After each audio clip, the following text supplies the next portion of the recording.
Morning, everybody. This is Edmund. Hope you're all having a great morning. Today we're going to be going over Psalms 121.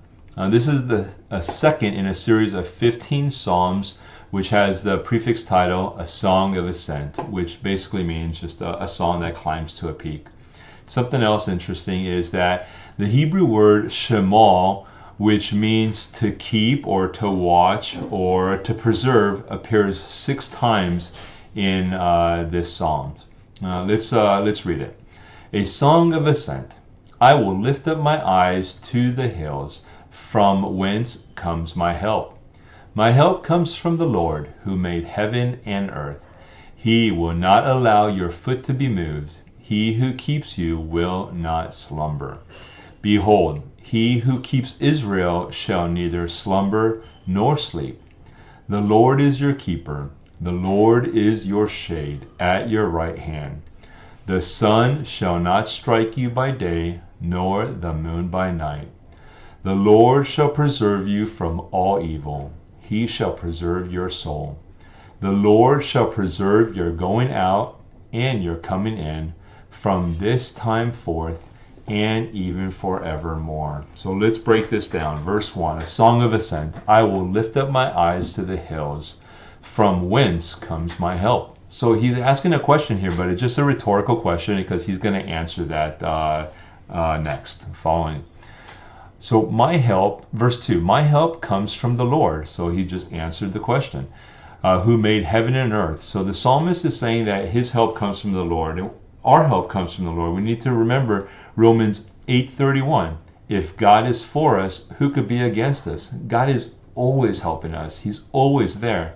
And he made heaven and earth. He made everything. He made us. We're his creation. He's going to watch over his creation and protect his creation. He's got our backs. When times get tough, when we're stressed out about life, we need to remember that God's still in control. We may be having a stressful day at work, stressful day at home, or whatever the circumstance may be.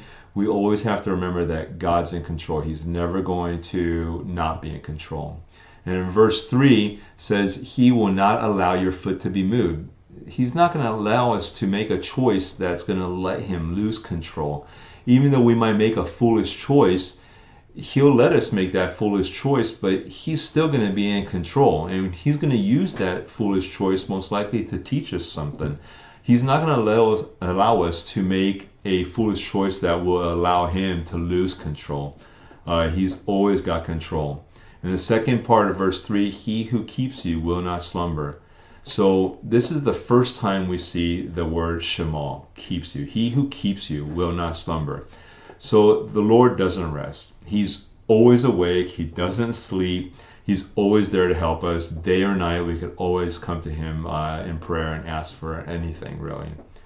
Verse 4, behold, he who keeps Israel shall neither slumber nor sleep. Again, we see the word keeps. It's the word shemal. It's the second time it's being used. And he's letting us know that the Lord doesn't slumber. Even though he's watching over Israel, he's watching over the whole world, he does not sleep. He's always available for us to come to him.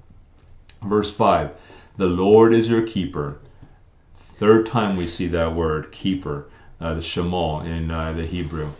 Again, he's always watching over us. And in the second part of verse 5, the Lord is your shade at your right hand.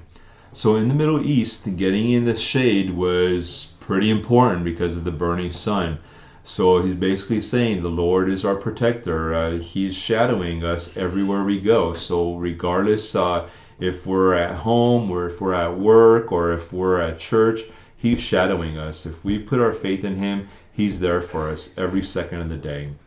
And verse 6, the sun shall not strike you by day, nor the moon by night. So it's figurative here. As the sun of the day, so the moon of the night, nothing can harm us, whether it be day or night, because God is always watching over us. In verse 7, the Lord shall preserve you from evil. He shall preserve your soul. So we see shemal being used for the fourth and fifth time, but it's used as the English word preserve here, but it means the exact same thing in the Hebrew, to keep or to preserve, to watch over us. In verse 8, the Lord shall preserve your going out and you're coming in from this time forth and even forevermore. So we see it used for the sixth time. He's watching over us. He's preserving us.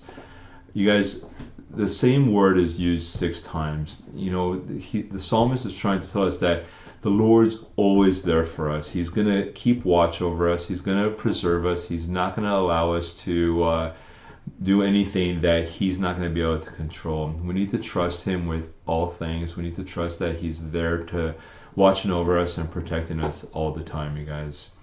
Well, I hope you guys all have a great day, a blessed day, and we'll talk with you next time. Bye.